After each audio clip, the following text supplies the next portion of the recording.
എല്ലാവർക്കും പുതിയൊരു വീഡിയോയിലേക്ക് സ്വാഗതം. LBS BS നഴ്സിംഗിന് ആപ്ലിക്കേഷൻ കൊടുത്ത കുട്ടികളെല്ലാവരും റാങ്ക് ലിസ്റ്റിന് വേണ്ടി വെയിറ്റ് ചെയ്തിരിക്കുകയാണെന്നറിയാം.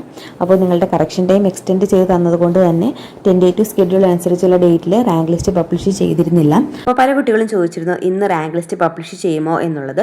പക്ഷേ ഇതുവരെ നമുക്ക് അതിനെപ്പറ്റിയിട്ടുള്ള അപ്ഡേഷൻ കിട്ടിയിട്ടില്ല. അതുകൊണ്ട് തന്നെ ഇന്ന് റാങ്ക് ലിസ്റ്റ് പബ്ലിഷ് ചെയ്യാനുള്ള സാധ്യത കുറവാണ്. പക്ഷേ വരും ദിവസങ്ങളിൽ തന്നെ റാങ്ക് ലിസ്റ്റ് പബ്ലിഷ് ചെയ്യുന്നതായിരിക്കും. റാങ്ക് ലിസ്റ്റ് പബ്ലിഷ് ചെയ്ത് കഴിഞ്ഞാൽ വെബ്സൈറ്റിൽ ലോഗിൻ ചെയ്ത് നിങ്ങൾക്ക് നിങ്ങളുടെ ഇൻഡെക്സ് മാർക്കും അതുപോലെ തന്നെ റാങ്ക് പൊസിഷനും കാണാൻ സാധിക്കുന്നതാണ്. റാങ്ക് ലിസ്റ്റ് വരുമ്പോൾ എന്തൊക്കെ കാര്യങ്ങൾ ശ്രദ്ധിക്കണമെന്ന് നോക്കാം. പ്രൊഫഷണൽ റാങ്ക് ലിസ്റ്റ് വന്നതിന് ശേഷം അതിലെന്തെങ്കിലും മിസ്റ്റേക്ക് ഉണ്ടെങ്കിൽ അത് കറക്റ്റ് ചെയ്യാനുള്ള സമയം നിങ്ങൾക്ക് തരുന്നതാണ്. മെയിൻലി വരുന്ന മിസ്റ്റേക്ക് എന്ന് പറഞ്ഞാൽ ഇൻഡെക്സ് മാർക്കിലുള്ള വ്യത്യാസമായിരിക്കും. അപ്പോൾ എല്ലാ കുട്ടികളും നിങ്ങളുടെ ഇൻഡെക്സ് മാർക്ക് കാൽക്കുലേറ്റ് ചെയ്ത് വെച്ചിട്ടുണ്ടെന്ന് വിശ്വസിക്കുന്നു. നിങ്ങളുടെ biology, physics, chemistry mark +2 biology, physics, chemistry മാർക്കുകളാണ് ഇൻഡെക്സ് മാർക്കിന് വേണ്ടി പരിഗണിക്കുന്നത്. അപ്പോൾ ഓൾറെഡി നിങ്ങൾ കാൽക്കുലേറ്റ് ചെയ്ത ഇൻഡെക്സ് മാർക്കും പ്രൊഫഷണൽ റാങ്ക് ലിസ്റ്റ് വരുമ്പോൾ അതിൽ കാണുന്ന ഇൻഡെക്സ് മാർക്കും തമ്മിൽ കമ്പയർ ചെയ്യുക. എന്തെങ്കിലും വ്യത്യാസം ഉണ്ടെങ്കിൽ അത് തിരുത്താനുള്ള സമയം നിങ്ങൾക്ക് തരുന്നതാണ്. അതിനുശേഷം നിങ്ങളുടെ കറക്ഷൻസ് ഒക്കെ കഴിഞ്ഞതിന് ശേഷം മാത്രമായിരിക്കും ഫൈനൽ റാങ്ക് ലിസ്റ്റ് പബ്ലിഷ് ചെയ്യുന്നത്. അപ്പോൾ പ്രൊഫഷണൽ റാങ്ക് ലിസ്റ്റ് എന്ന് പറഞ്ഞാൽ താൽക്കാലികമായിട്ടുള്ള ഒരു റാങ്ക് ലിസ്റ്റ് മാത്രമായിരിക്കും. അപ്പോൾ നിങ്ങൾ അതിനകത്ത് എന്തെങ്കിലും മിസ്റ്റേക്കോ കാര്യങ്ങളുണ്ടോ നിങ്ങൾ ചെക്ക് ചെയ്യുക. അതിനുശേഷമായിരിക്കും ഫൈനൽ റാങ്ക് ലിസ്റ്റ് വരുന്നത്. അതുപോലെ തന്നെ 2 രീതിയിൽ നിങ്ങൾക്ക് റാങ്ക് പൊസിഷൻ കാണാൻ സാധിക്കും. ഒന്നാമത്തേത് സ്റ്റേറ്റ് മെറിറ്റ് റാങ്ക് ലിസ്റ്റ്, രണ്ടാമത്തേത് റിസർവേഷൻ കമ്മ്യൂണിറ്റി റാങ്ക് ലിസ്റ്റും കാണാൻ സാധിക്കുന്നതാണ്. സ്റ്റേറ്റ് മെറിറ്റ് റാങ്ക് ലിസ്റ്റ് എന്ന് പറഞ്ഞാൽ LBC അപ്ലൈ ചെയ്ത എല്ലാ കുട്ടികളും ആ റാങ്ക് ലിസ്റ്റിലുണ്ടാകും. ഓരോ കുട്ടികളുടെ മാർക്കിൻ്റെ അടിസ്ഥാനത്തിലായിരിക്കും റാങ്ക് വരിക. അതുപോലെ തന്നെ കമ്മ്യൂണിറ്റി റാങ്ക് ലിസ്റ്റ് ആണെങ്കിൽ ഓരോ കമ്മ്യൂണിറ്റിക്കും പ്രത്യേക റാങ്ക് ലിസ്റ്റ് കാണാൻ സാധിക്കുന്നതാണ്. ഒരുപാട് കമ്മ്യൂണിറ്റി വിഭാഗങ്ങളുണ്ട്. എക്സാമ്പിൾ മുസ്ലിം, ഈഴവ, അതുപോലെ തന്നെ ലാറ്റിൻ കാത്തോലിക്ക്, അങ്ങനെ ഒരുപാട് കമ്മ്യൂണിറ്റി വിഭാഗങ്ങളുണ്ട്.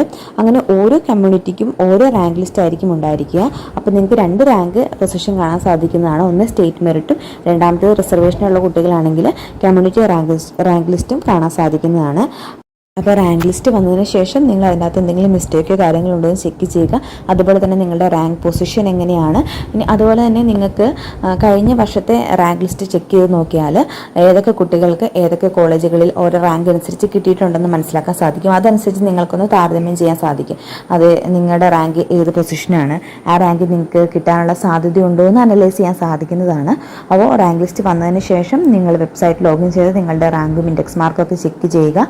ഏതൊക്കെ കോളേജുകളിൽ നിങ്ങൾക്ക് അഡ്മിഷൻ കിട്ടാനുള്ള സാധ്യതയുണ്ട്, എത്ര കുട്ടികൾക്ക് ഒരേപോലെ ഇൻഡെക്സ് മാർക്ക് വന്നിട്ടുണ്ടെന്നൊക്കെ നിങ്ങൾക്ക് കാണാൻ സാധിക്കുന്നതാണ്. പ്രൊസീജിയർ, അതായത് റാങ്ക് ലിസ്റ്റ് പബ്ലിഷ് ചെയ്തതിന് ശേഷം വരുന്ന നെക്സ്റ്റ് പ്രൊസീജിയർ എന്ന് പറയുന്നത് വളരെ ഇമ്പോർട്ടന്റ് ആയിട്ടുള്ള പ്രോസസ്സാണ് ഓപ്ഷൻ രജിസ്ട്രേഷൻ. ഓപ്ഷൻ രജിസ്ട്രേഷന്റെ സമയത്ത് നിങ്ങൾക്ക് ഏത് കോഴ്സാണോ വേണ്ടത്, ഏതൊക്കെ കോളേജുകളിലാണ് നിങ്ങൾക്ക് അഡ്മിഷൻ എടുക്കാൻ ആഗ്രഹിക്കുന്നത്, അത് നമ്മൾ സെലക്ട് ചെയ്ത് കൊടുക്കുകയാണ്. അപ്പോൾ ഓൾറെഡി നിങ്ങൾക്ക് പോകാൻ ആഗ്രഹിക്കുന്ന കോളേജുകളുടെ ഒരു ലിസ്റ്റ് നിങ്ങൾ ഉണ്ടാക്കി വെക്കുക. അതനുസരിച്ച് അതിന്റെ അടിസ്ഥാനത്തിൽ വേണം നിങ്ങൾ കോളേജിൽ ഓപ്ഷൻ നൽകാനായിട്ട്. നിങ്ങൾക്ക് ഏറ്റവും ഇഷ്ടപ്പെട്ട കോളേജ് ഏതാണ്, അല്ലെങ്കിൽ നിങ്ങൾക്ക് കിട്ടിക്കഴിഞ്ഞാൽ പോകാൻ താല്പര്യമുള്ള കോളേജ് ഏതാണ് എന്നതിന്റെ അടിസ്ഥാനത്തിൽ വേണം നിങ്ങൾ കോളേജ് ഓപ്ഷൻ സെലക്ട് ചെയ്യാൻ വേണ്ടിയിട്ട്. കോളേജ് ഓപ്ഷൻ രജിസ്ട്രേഷൻ കഴിഞ്ഞു കഴിഞ്ഞാൽ നെക്സ്റ്റ് വരുന്നത് അലോട്ട്മെന്റുകളാണ്. ഫസ്റ്റ് ഒരു ട്രയൽ അലോട്ട്മെന്റ് ഉണ്ടായിരിക്കും. ഇത് ട്രയൽ മാത്രമാണ്. നിങ്ങൾക്ക് ട്രയൽ അലോട്ട്മെന്റിൽ കിട്ടുന്ന കോളേജിൽ പോയി ജോയിൻ ചെയ്യാൻ സാധിക്കുന്നതല്ല. അപ്പോൾ ട്രയൽ അലോട്ട്മെന്റിൽ നിങ്ങൾക്ക് ഒരു കോളേജ് ലഭിച്ചു കഴിഞ്ഞാൽ അതേ കോളേജ് തന്നെ ഫസ്റ്റ് അലോട്ട്മെന്റിൽ കിട്ടണമെന്നില്ല.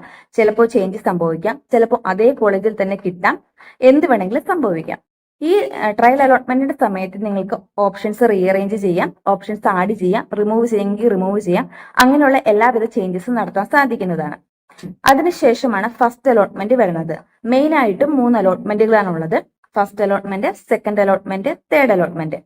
ഫസ്റ്റ് അലോട്ട്മെന്റിൽ നിങ്ങൾക്കൊരു കോളേജ് കിട്ടിക്കഴിഞ്ഞാൽ നിർബന്ധമായിട്ടും നിങ്ങൾ ടോക്കൺ ഫീ അടയ്ക്കേണ്ടത് വളരെ നിർബന്ധമായിട്ടുള്ള കാര്യമാണ്. ടോക്കൺ ഫീ അടച്ചാൽ മാത്രമാണ് ബാക്കി വരുന്ന അലോട്ട്മെന്റുകളിലേക്ക് നിങ്ങളെ പരിഗണിക്കത്തുള്ളൂ. അതായത് സെക്കൻഡ് ആൻഡ് തേർഡ് അലോട്ട്മെന്റുകളിലേക്ക് നിങ്ങളെ പരിഗണിക്കണമെങ്കിൽ ഫസ്റ്റ് അലോട്ട്മെന്റിൽ നിങ്ങൾക്ക് കിട്ടിയ കോളേജിൽ ടോക്കൺ ഫീ അടയ്ക്കണം. ടോക്കൺ ഫീ അടച്ച് നിങ്ങളുടെ സീറ്റ് സെക്യൂർ ചെയ്യുക.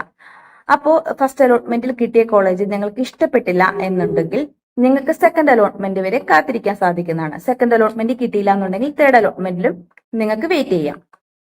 തേർഡ് അലോട്ട്മെന്റിന് ശേഷം മാത്രമാണ് നിങ്ങൾ കോളേജിൽ പോയി ജോയിൻ ചെയ്യുന്നത്. ഈ ഫസ്റ്റ് അലോട്ട്മെന്റിന് ശേഷം നിങ്ങൾക്ക് കോളേജുകൾ ആഡ് ചെയ്യാൻ സാധിക്കുന്നതല്ല. ആദ്യം കൊടുത്തിരിക്കുന്ന അതേ കോളേജുകൾ തന്നെയാണ് നിങ്ങൾക്ക് ഈ 3 അലോട്ട്മെന്റുകളിലും വരിക. അപ്പോൾ അത് നിങ്ങൾ പ്രത്യേകം ശ്രദ്ധിക്കുക. അതുപോലെ തന്നെ ഓപ്ഷൻ രജിസ്ട്രേഷന്റെ സമയത്ത് എന്തൊക്കെ കാര്യങ്ങളാണ് ശ്രദ്ധിക്കേണ്ടത് എന്നുള്ള കാര്യം ഞാൻ ഓൾറെഡി വീഡിയോ ചെയ്തിട്ടുണ്ട്. അപ്പോൾ അതും കാണാത്തവരൊന്ന് ചെക്ക് ചെയ്ത് നോക്കുക. അതിന്റെ അടിസ്ഥാനത്തിൽ വേണം നിങ്ങൾ ഓപ്ഷൻസ് കൊടുക്കാനായിട്ട്.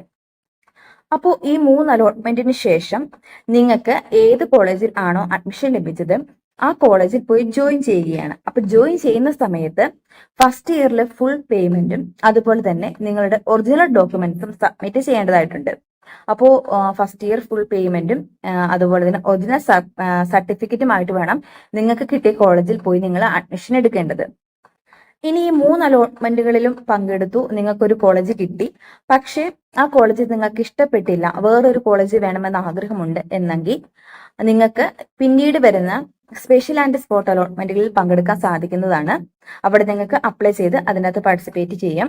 അതുപോലെ തന്നെ ഇനി ഈ കോളേജുകളിൽ അഡ്മിഷൻ കിട്ടിയ കുട്ടികളെ നിങ്ങൾ ആ കോളേജിൽ പോയി ജോയിൻ ചെയ്തു എന്നുണ്ടെങ്കിൽ നിങ്ങൾ ഓൾറെഡി ജോയിൻ ചെയ്തിരിക്കുന്ന കോളേജിൽ നിന്ന് NOC സർട്ടിഫിക്കറ്റ് കിട്ടിയാലാണ് ഈ സ്പെഷ്യൽ ആൻഡ് സ്പോട്ട് അലോട്ട്മെന്റുകളിലേക്ക് നിങ്ങൾക്ക് പാർട്ടിസിപ്പേറ്റ് ചെയ്യാൻ സാധിക്കത്തുള്ളൂ. അപ്പോൾ ഈ സ്പെഷ്യൽ ആൻഡ് സ്പോട്ട് അലോട്ട്മെന്റുകളിലേക്ക് നിങ്ങൾ separate option registration നൽകേണ്ടതായിട്ടുണ്ട്.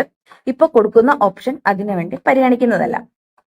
Already allotment ഒക്കെ കിട്ടി, പക്ഷെ പല കുട്ടികളും അവർക്ക് ആ കോളേജ് ഇഷ്ടപ്പെടാത്തത് കൊണ്ട് അഡ്മിഷൻ എടുക്കാതെ വരാം. അങ്ങനെ അഡ്മിഷൻ എടുക്കാതെ വരുന്ന വേക്കൻസികളിലേക്ക് നടത്തുന്ന അലോട്ട്മെന്റ് ആണ് സ്പെഷ്യൽ ആൻഡ് സ്പോട്ട് അലോട്ട്മെന്റുകൾ. അപ്പോൾ എത്രത്തോളം വേക്കൻസി ഉണ്ട് നമുക്ക് പറയാൻ പറ്റത്തില്ല. അപ്പോൾ എത്രത്തോളം വേക്കൻസി ഉണ്ടോ അതനുസരിച്ച് സ്പെഷ്യൽ ആൻഡ് സ്പോട്ട് അലോട്ട്മെന്റുകൾ വരുന്നതാണ്. മുൻ വർഷങ്ങളിലൊക്കെ 10 സ്പെഷ്യൽ സ്പോട്ട് അലോട്ട്മെന്റുകളൊക്കെ വന്നിട്ടുണ്ട്. അപ്പോൾ അത് വേക്കൻസി അനുസരിച്ചിരിക്കും. അപ്പോൾ അതിൻ്റെ അകത്ത് നിങ്ങൾക്ക് അഡ്മിഷൻ കിട്ടാത്ത കുട്ടികൾക്കും അഡ്മിഷൻ കിട്ടിയ കുട്ടികൾക്കും പാർട്ടിസിപ്പേറ്റ് ചെയ്യാൻ സാധിക്കുന്നതാണ്. അപ്പൊ അഡ്മിഷൻ കിട്ടിയ കുട്ടികളാണെങ്കിൽ നിങ്ങൾ ഓൾറെഡി ജോയിൻ ചെയ്തിരിക്കുന്ന കോളേജിൽ നിന്ന് NOC സർട്ടിഫിക്കറ്റ് അപ്ലോഡ് ചെയ്യണം. എങ്കിൽ മാത്രമാണ് നിങ്ങൾക്ക് ഈ സ്പെഷ്യൽ സ്പോട്ട് അലോട്ട്മെന്റുകളിലേക്ക് പങ്കെടുക്കാൻ സാധിക്കത്തുള്ളൂ. അപ്പൊ ഇത്രയാണ് അലോട്ട്മെന്റ് വരെയുള്ള കാര്യങ്ങൾ. അപ്പോൾ ഓർക്കുക, 3ാമത്തെ അലോട്ട്മെന്റിന് ശേഷമാണ് നിങ്ങൾക്ക് കോളേജിൽ പോയി ജോയിൻ ചെയ്യേണ്ടതായിട്ടുള്ളൂ. ഫസ്റ്റ് അലോട്ട്മെന്റിൽ ഒരു കോളേജ് കിട്ടിക്കഴിഞ്ഞാൽ നിർബന്ധമായിട്ടും നിങ്ങൾ ടോക്കൺ ഫീ അടച്ച് നിങ്ങളുടെ സീറ്റ് സെക്യൂർ ചെയ്യുക. ഹയർ ഓപ്ഷൻസ് നിങ്ങൾക്കുണ്ട്. അതുകൊണ്ട് നിങ്ങൾക്ക് ഫസ്റ്റ് അലോട്ട്മെന്റിൽ കിട്ടിയ കോളേജ് ഇഷ്ടപ്പെട്ടില്ല എന്നുണ്ടെങ്കിൽ സെക്കൻഡ് ആൻഡ് തേർഡ് അലോട്ട്മെന്റുകൾ നിങ്ങൾക്ക് വെയിറ്റ് ചെയ്യാം. ഇനി 3 അലോട്ട്മെന്റുകളിലും നിങ്ങൾക്ക് ഇഷ്ടപ്പെടാത്ത കോളേജാണ് കിട്ടിയത് എങ്കിൽ ഒന്നെങ്കിൽ നിങ്ങൾക്ക് ആ കോളേജിൽ അഡ്മിഷൻ എടുക്കാം. അവിടെ നിന്ന് NOC സർട്ടിഫിക്കറ്റ് കിട്ടുകയോ ഇല്ലയോ എന്നുള്ളത് നിങ്ങൾ ചോദിച്ചറിയണം. ഇല്ലാന്നുണ്ടെങ്കിൽ നിങ്ങൾക്ക് സ്പെഷ്യൽ ആൻഡ് സ്പോട്ട് അലോട്ട്മെന്റുകളിലേക്ക് പങ്കെടുക്കാം. അപ്പൊ ഇത്രയാണ് അലോട്ട്മെന്റ് വരെയുള്ള കാര്യങ്ങൾ. അതേപോലെ തന്നെ മാർക്ക് തീരെ കുറഞ്ഞ കുട്ടികൾ ഒത്തിരി മെസ്സേജ് അയച്ചിട്ടുണ്ടായിരുന്നു, കേരളത്തിൽ ഞാൻ വെയിറ്റ് ചെയ്യണോ അതോ ഔട്ട്സൈഡ് കേരളം നോക്കണോ എന്നുള്ളത്. അപ്പോൾ ഞാൻ ഓൾറെഡി പല വീഡിയോകളും പറഞ്ഞിട്ടുണ്ട്, മാർക്ക് ഒത്തിരി താഴ്ന്ന കുട്ടികളാണെങ്കിൽ നിങ്ങൾ കേരളത്തിൽ തന്നെ വെയിറ്റ് ചെയ്യാതെ ഔട്ട്സൈഡ് കേരളം നോക്കുന്നതും ബെറ്റർ ആയിരിക്കും. വർഷങ്ങളൊക്കെ നോക്കുകയാണെങ്കിൽ ഏകദേശം 90% എബോവ് മാർക്കുള്ള കുട്ടികൾക്കാണ് LBSൽ അഡ്മിഷൻ കിട്ടിയിട്ടുള്ളൂ. അപ്പോൾ മാർക്ക് കുറഞ്ഞ കുട്ടികൾ നിങ്ങൾ PNC മാക്ക് അതുപോലെ തന്നെ MCSFNC എന്നീ പ്രൈവറ്റ് മാനേജ്മെൻറ്റ് അസോസിയേഷൻസ് ആപ്ലിക്കേഷൻ കൊടുക്കണമെന്ന് ഞാൻ പറഞ്ഞിട്ടുണ്ടായിരുന്നു. അപ്പോൾ അത് നിങ്ങൾക്ക് നോക്കാം. ഇല്ലാന്നുണ്ടെങ്കിൽ തീരെ മാർക്ക് കുറഞ്ഞ കുട്ടികളൊക്കെ നിങ്ങൾക്ക് കേരളത്തിൻ്റെ പുറത്ത് നോക്കാൻ സാധിക്കുന്നതാണ്. എന്തെങ്കിലും ഡൗട്ട്സ് ഉണ്ടെങ്കിൽ കമന്റ്സ് ആയിട്ട് ചോദിക്കുക. താങ്ക്